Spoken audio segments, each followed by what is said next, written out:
నిజమైన సంపద. ఒకానొక గ్రామంలో రామయ్య అనే ధనవంతుడు ఉండేవాడు. ఆయనకు చాలా పొలాలు, మేడలు, మిద్దెలూ ఉండేవి. కాని రామయ్యకు ఒక అలవాటు. ఎప్పుడూ తన ఆస్తి గురించి గొప్పలు చెప్పుకుంటూ పేదవారిని తక్కువ చేసి చూసేవాడు. అదే గ్రామంలో సోమయ్య అనే ఒక పేద రైతు ఉండేవాడు. సోమయ్యకు ఉన్నది ఒక చిన్న పూరిపాక మరియు 2 ఎకరాల పొలం మాత్రమే.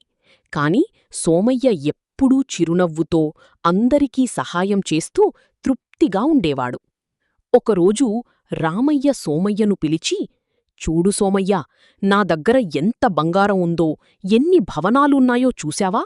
నువ్వేమో ఈ చింపిరి బట్టలతో ఆ చిన్న పాకలో ఎలా ఉంటున్నావు? నీకసలు అసూయగా లేదా?" అని అడిగాడు. అప్పుడు సోమయ్య ప్రశాంతంగా ఇలా అన్నాడు, "అయ్యా, మీ దగ్గర ఉన్నది బయట కనిపించే సంపద. నా దగ్గర ఉన్నది మనస్సులో ఉండే సంపద.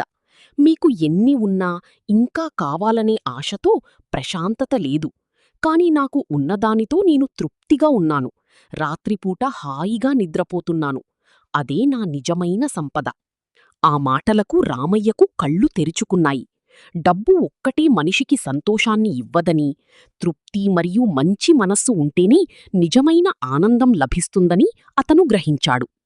నీతి: ఎంత సంపాదించినా సరే తృప్తిలేని జీవితం వ్యర్థం. ఉన్నదానితో సంతోషంగా ఉంటూ ఇతరులకు మేలు చేయడమే నిజమైన సంపద.